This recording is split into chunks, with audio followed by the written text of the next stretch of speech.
You are a mind beyond our comprehension, an alien intelligence wearing the skin of a creature from Earth.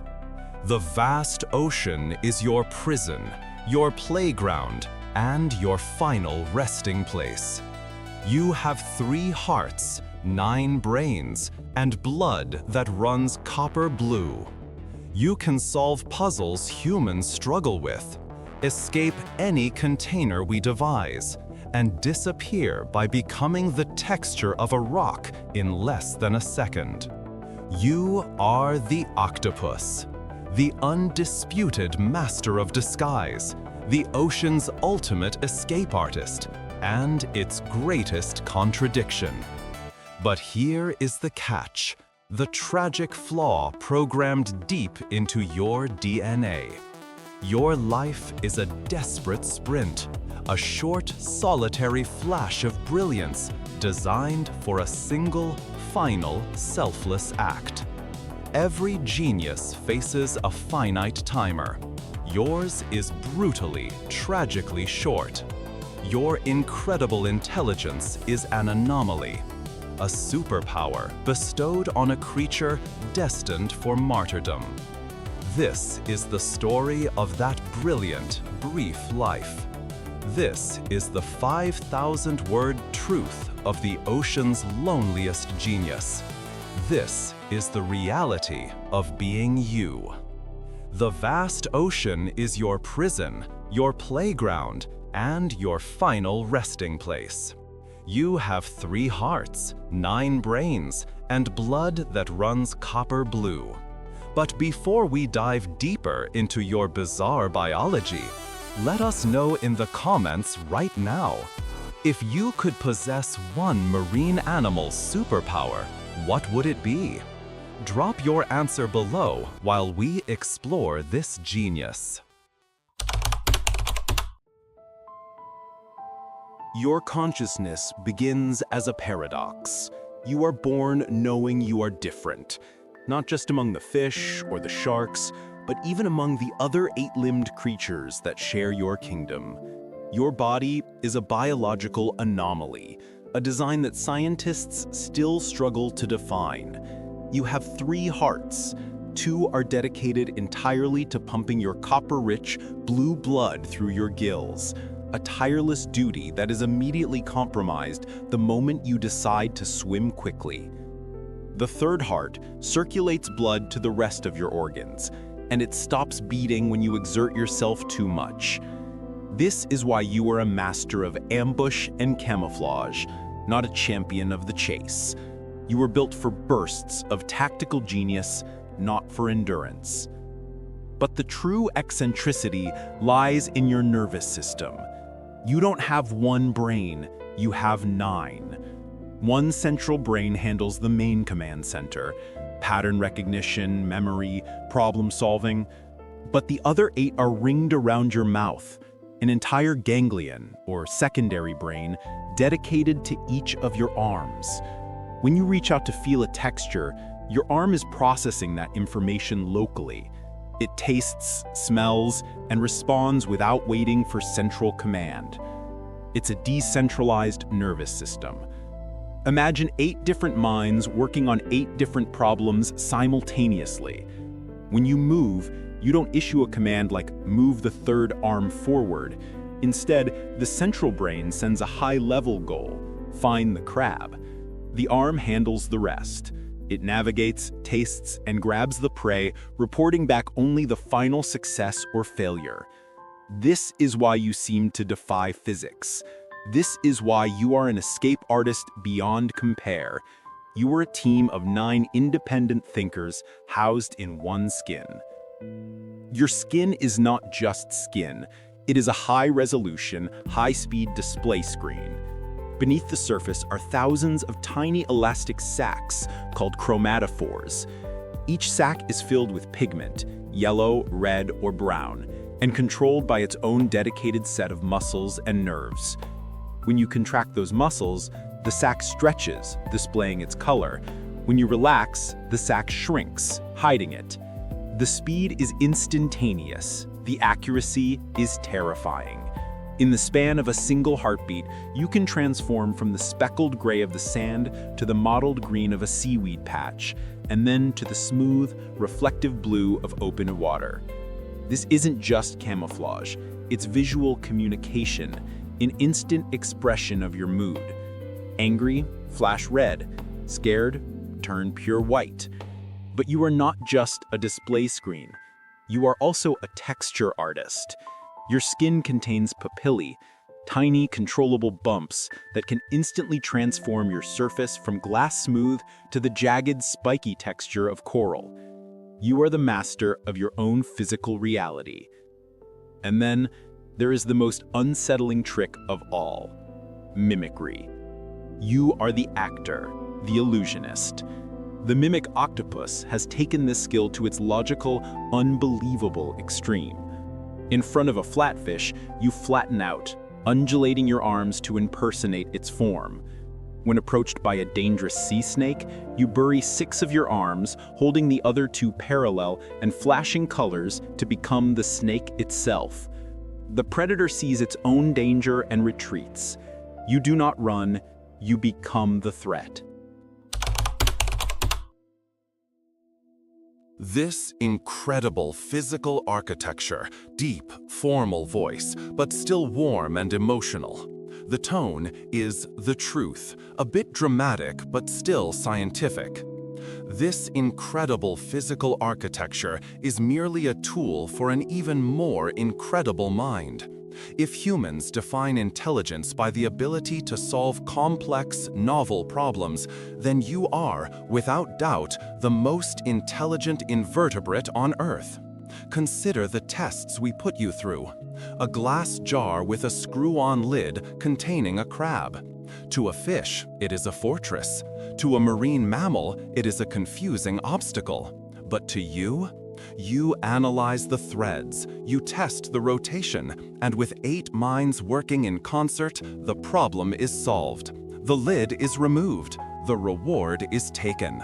You have proven time and again that you are an adept learner, capable of observing and retaining information, even in stressful environments. You are a natural-born engineer. You are a genius, but you are a solitary genius. Every day is a decision between a productive hunt and a fatal encounter with your own kind. You do not form communities. You do not raise families together. In fact, the sight of another octopus often signals danger. You are programmed to live and die alone. Your greatest tool in this lonely existence isn't a weapon, it's an extension of your mind. Tool use. In the waters of Indonesia, the veined octopus provided humanity with a jaw-dropping revelation. You are one of the few animals that deliberately collect and use tools for future defense. You spot a discarded coconut shell. You inspect it. You don't eat the flesh. You realize its structural utility. Using 2 arms, you carry the heavy shell across the ocean floor, walking awkwardly on the remaining 6 arms, sometimes even staggering under the burden. Why the struggle? Because that shell is your insurance policy. When danger approaches, you instantly turn your 2-piece shell into an impregnable mobile bunker. You are planning for the future. You are demonstrating foresight. The legend of your escape artistry is not hyperbole. It is a documented, constant phenomenon in laboratories around the world. We give you a tank, we secure the lid, and we watch the clock. You are fluid. You can squeeze your entire body, which contains no bones, through any opening larger than your beak, the one rigid part of your anatomy. If your beak fits, the rest follows. You learn the routines of your keepers. You wait for the lights to dim. You spray water at a light bulb to trip a breaker. You open the lid, slide out, and sometimes you even visit the neighboring tank to harass the fish before returning to your own habitat. This is not instinct. This is calculated, contextual, intelligent problem solving. Every single day, your life is a masterpiece of intellectual survival, performed in complete solitude. You don't need a pack, you have your own mind, and that is a more formidable weapon than any teeth or claws the ocean can offer. But survival demands sustenance, and when it comes to hunting, your methods are both surgical and brutal. Your preferred prey is often a clam or a crab, safely locked inside a shell that even the mightiest jaws cannot crack. But you don't need might, you need precision. With a specialized rasping tongue called a radula, you bore a perfect microscopic hole into the shell. Once the hole is complete, you inject a paralyzing neurotoxin that dissolves the flesh inside, allowing you to siphon out the meal. No struggle, no chase, just lethal efficiency.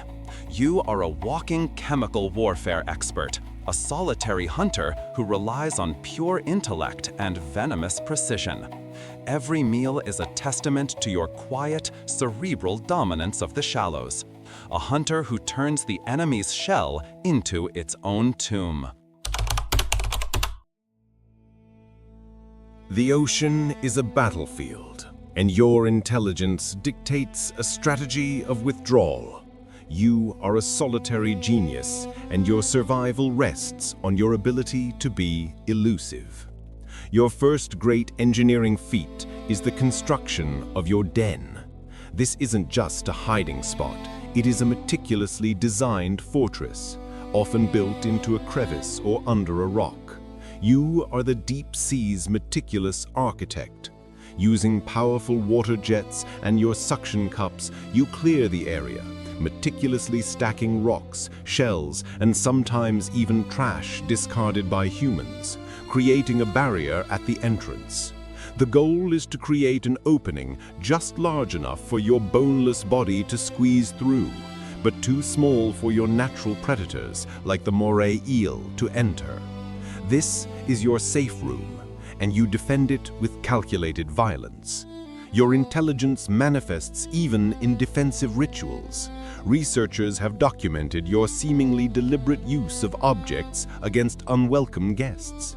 You've been observed accumulating debris, rocks, shells, even silt discarded by humans. And when a neighbor or rival passes by, you suddenly propel water through your siphon, launching the object like a projectile. While it's hard to assign human motivations like anger or spite to the action, the effect is undeniable. You are using a tool to deter a nuisance. You are the only invertebrate known to engage in this kind of throwing behavior. It is a calculated boundary defense, a silent, powerful warning. Stay away from my den. When hunting, your intelligence transforms into pure predatory strategy. You don't rely on brute force, you rely on knowledge. One of your signature moves is the webbing and parachute attack. When you spot a school of small fish, you don't chase them. Instead, you leap above them, spreading your arms wide, connecting the webbing between your limbs, creating a dark, living parachute. The shadow and the sheer size confuse the fish, causing them to panic and bunch up, making them easy targets for your waiting arms. In reef environments, you employ the trailing and ambush technique. You follow a cleaner fish or a group of smaller fish that won't notice you, using them as living camouflage until you are within striking distance of your true prey. You are a master of infiltration, a hunter who understands psychology better than most mammals. Even your rest is strange. While you sleep, scientists have recorded your rapid eye movement, your changing skin patterns, and sudden muscle twitching, all signs of a dreaming state. What does a nine-brained, three-hearted, boneless genius dream about? Perhaps reliving a successful hunt, or perhaps the fear of a lurking shark. The world you inhabit, even in your dreams, is one of constant self-reliance. You are an encyclopedia of survival knowledge, and every lesson learned, every puzzle solved is carried forward alone. This solitary existence is key to your genius. Without the distractions of society, your mind is a perpetual engine of calculated strategy. But the clock is always ticking. bringing you closer to the inevitable. Everything you have achieved, the escapes, the camouflage, the intelligence, the den, was merely a rehearsal for this moment. When the calendar of your life reaches its final pages, a hormonal cascade begins. It is called senescence, a programmed obsolescence dictated by a gland near your eye. Your genius, your survival instinct, your will to live is abruptly turned off. The switch has been flipped. For the male, the end is swift. You mate, you drift away from your den, your body begins to deteriorate, and you essentially stop caring about eating or survival. You die in the open, a quiet victim of your own biological imperative to reproduce. But the female's fate is the most profound act of martyrdom the ocean knows. As a female, you find the safest, most remote crevice in the rocks. This is your tomb and your maternity ward.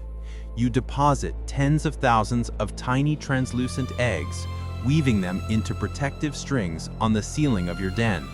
And then you begin your final, unblinking vigil. For the next 4 to 5 months, you do not hunt, you do not eat. Your only purpose is to protect the next generation. You use your siphon to constantly clean and aerate the eggs, warding off predators and infections. When hunger and deterioration become unbearable, the hormonal command drives you to a horrific act of self-mutilation. You begin to chew at your own skin and arms. You are literally self-destructing, driven mad by the hormonal tide. You choose martyrdom. You choose the future. You starve to death, protecting the eggs until the very moment the tiny, perfect copies of yourself hatch and swim away. Your last moments are spent in darkness, alone, watching a future you will never be a part of. And that is the 5,000-word truth of the octopus, the ocean's loneliest genius, a mind brilliant enough to dominate its environment, but programmed to forfeit that dominance for the sake of its lineage. Their life is a perfect, tragic contradiction. The ultimate individualist whose final act is the ultimate sacrifice. They teach us that even the greatest intelligence is ultimately bound by nature's fiercest laws. They are gone too soon, leaving behind a mystery we may never fully solve. If you were captivated by this deep dive into the octopus's genius and fate, please show your support by hitting the like button. And don't forget to subscribe to our channel for more unbelievable truths about the natural world. Thank you for watching.